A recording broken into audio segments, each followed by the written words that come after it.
शादी के बाद मैं कुछ ही महीने में प्रेग्नेंट हो गई थी और समय गुजरने के साथ ही मेरे डिलीवरी की डेट भी आ गई और मुझे बेटा पैदा हुआ। बेटा पैदा होने की वजह से घर में सभी बहुत खुश थे और मेरे पति संतोष की खुशी का तो ठिकाना ही नहीं था। बच्चा होने के बाद जब मैं ससुराल आई तो ससुराल में मेरा बहुत धूमधाम से स्वागत किया गया। शनि तो अपने भतीजे से इतना प्यार करते थे कि उनका ज्यादातर टाइम मेरे बेटे रिहान के साथ ही गुजरता था, क्योंकि संतोष का तो ज्यादातर समय काम के सिलसिले में बाहर ही गुजरता और वो जब थक हार कर घर आते तो रिहान सो चुका होता था। इसलिए रिहान अपने चाचा शनि के ज्यादा निकट था। रिहान अब धीरे धीरे 1 साल का हो गया था। घर के कामों और रिहान को संभालने में मैं इतनी बिजी हो गई थी कि मैं शनि से किया हुआ वादा भूल चुकी थी। एक दिन शनि ने खुद ही याद दिलाया कि भाभी, शायद आप कुछ भूल रही हैं। मैंने कहा क्या? तभी वहां पर संतोष आ गए और उन्होंने ऐसी खबर सुनाई कि मैं तो दुखी हो गई। उन्होंने कहा, अगले 2-3 दिनों में मुझे किसी काम से मुंबई जाना होगा। मुझे अपने पति संतोष का मुंबई जाने वाली बात सुनकर अच्छा नहीं लगा, पर काम था तो जाना जरूरी भी था। अगले हफ्ते संतोष मुंबई चले गए। मैं बहुत दुखी थी, इसलिए शनि अपनी बात मुझसे बता नहीं पाया कि वह मुझे क्या याद दिलाने वाला था, और मैं भी भूल गई थी। संतोष ने मुंबई पहुंचते ही मुझे फोन किया और बोला कि मैं बहुत अच्छे से पहुंच गया हूं, तुम लोग अपना ख्याल रखना।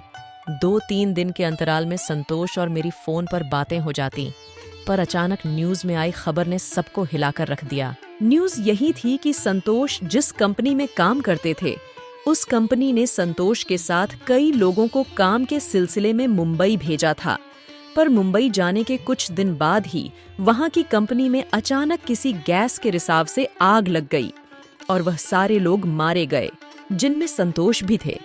ये न्यूज सुनने के बाद तो मानो घर में एक कोहराम सा मच गया। सभी लोग बहुत रो रहे थे। मैं तो ये खबर सुनकर सन्न पड़ चुकी थी। मेरे आंखों से आंसू मानो कहाँ गायब हो चुके थे। मैं विश्वास नहीं कर पा रही थी कि संतोष अब इस दुनिया में नहीं है। घर में चीखने चिल्लाने की आवाज सुनकर आस पड़ोस के लोग इकट्ठा हो चुके थे। मुझे यूं कठोर होता हुआ देख लोगों को चिंता होने लगी कि कहीं यह पागल ना हो जाए, और कुछ औरतें मिलकर मुझे यह एहसास दिलाने की कोशिश कर रही थीं कि तुम्हारे पति संतोष अब इस दुनिया में नहीं रहे। मुझे इस हालत में देख शनि मेरे पास आया और रोते हुए मुझे झकझोरने लगा और बोला, भाभी, आपको यकीन करना पड़ेगा कि भैया हम लोगों के बीच अब नहीं रहे। शनि ने जब मुझे यकीन दिलाया तो उसके बाद मैं इतना तेज चिल्लाई कि मेरे आंसू रुकने के नाम नहीं ले रहे थे। मेरे माता पिता ने कहा, पूजा अब यहाँ पर रहकर क्या करेगी? अब इसे हमारे साथ भेज दीजिए। इस बात पर मेरे सास ससुर ने कहा, नहीं, हम पूजा को आपके घर नहीं जाने देंगे। पूजा हमारी बेटी समान है, हमारे घर ही में रहेगी। मेरे मम्मी पापा ने कहा, नहीं, पूजा यहाँ पर रहकर करेगी क्या? अभी तो इसकी उम्र ही क्या है। हम अपने घर ले जाएंगे तो इसकी दूसरी शादी करवा देंगे। दूसरी शादी का नाम सुनते ही मेरे सास ससुर ने गुस्से में कहा कि आप तो अपनी बेटी की दूसरी शादी करवा देंगे, पर मेरे पोते का क्या होगा? क्या वह दूसरों के घर जाएगा उन लोगों की? यह सारी बातें मैं एक कोने में खड़ी होकर सुन रही थी और मन में सोच रही थी कि किसी ने मुझसे एक बार भी जानने की कोशिश नहीं की कि मैं क्या चाहती हूँ, मैं दूसरी शादी करना चाहती हूँ कि नहीं। मैं दूसरी शादी के सख्त खिलाफ थी, क्योंकि संतोष के अलावा किसी और को अपने पति के रूप में स्वीकार ही नहीं सकती थी। अभी मैं यही सब सोच रही थी कि तभी मेरे सास ससुर ने मेरे माँ बाप से कहा, आप लोगों से ज्यादा फिक्र हमें पूजा की है। हमने पहले ही पूजा के बारे में सोच लिया है। इस बात पर मेरे मम्मी पापा ने पूछा, क्या? मेरे सास ससुर ने कहा कि हम पूजा की शादी अपने छोटे बेटे शनि से करवाना चाहते हैं। शनि से दूसरी शादी के बारे में सुनकर मेरे मम्मी पापा को इस बात से कोई ऐतराज नहीं था। उन लोगों ने कहा, ठीक है, हमें तो अपनी बेटी के लिए एक सहारा ढूंढना था, आप लोग जैसा सोचे।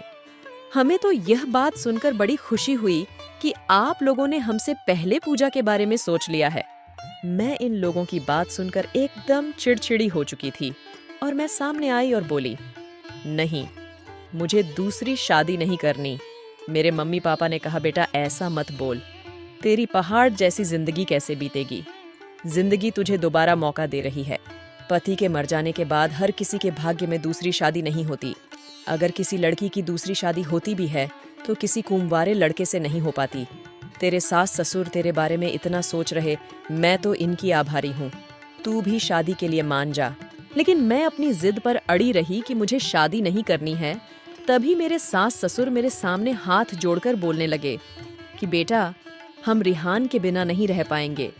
ये मेरे बेटे संतोष की आखिरी निशानी है। आज नहीं तो कल अगर तू किसी कारणवश से दूसरी शादी कर लेगी तो मेरा रिहान हमसे दूर हो जाएगा। इसलिए बेटा, मैं तेरे सामने हाथ जोड़ रहा हूँ। तू शनि से शादी करने को तैयार हो जा। मेरी दूसरी शादी करने की बिल्कुल इच्छा नहीं थी। हाँ, पर घर वालों के दबाव की वजह से मैं मजबूरन शनि से शादी करने को तैयार हो गई। मेरे सास ससुर ने पहले ही शनि से इस बारे में बात कर ली थी। शायद शनि मेरे से शादी करने को तैयार था, पर उसे बस मेरी राय जाननी थी। शादी के बाद मैं दुल्हन बनी अपने रूम में बैठी थी। जब शनि रूम में आया, रिहान तब तक सो चुका था। मैंने शनि से कहा कि शायद मैं तुमको वो प्यार ना दे सकूं जो कि एक पत्नी अपने पति को देती है। तब शनि ने कहा कि कोई बात नहीं, और उस दिन दोनों अलग अलग सो गए।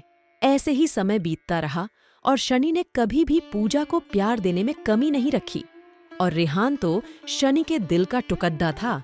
एक रात पूजा ने सोचा कि मैं शनि के साथ गलत कर रही हूँ और मुझे ऐसा नहीं करना चाहिए और उसे वो सब देना चाहिए जो एक पति का होता है। अगले दिन पूजा ने फिर से बहुत ही अच्छे से श्रृंगार किया और रात में शनि का इंतजार करने लगी। जब शनि आया तो उसने पूजा को इस हालत में देखा तो उसे थोड़ा अजीब लगा। लेकिन उस दिन पूजा ने शनि का हाथ पकड़ ढा और बोली कि मुझे माफ कर दो। मैं आपको वो सब ना दे पाई जिस पर आपका हक था, लेकिन आज मैं आपको वो सब देना चाहती हूँ। आज मैं पूरी तरह से आपकी हूँ। फिर उस दिन शनि ने पूजा के साथ सुहाग वाली रात मनाई। पूजा ने शनि का वो देखा तो थोड़ा डर गई कि आपका तो काफी बद्धा है। और इस प्रकार शनि ने अपनी और पूजा की बरसों पुरानी भूख को मिटाया। फिर दोनों खुशी खुशी अपना जीवन जीने लगे।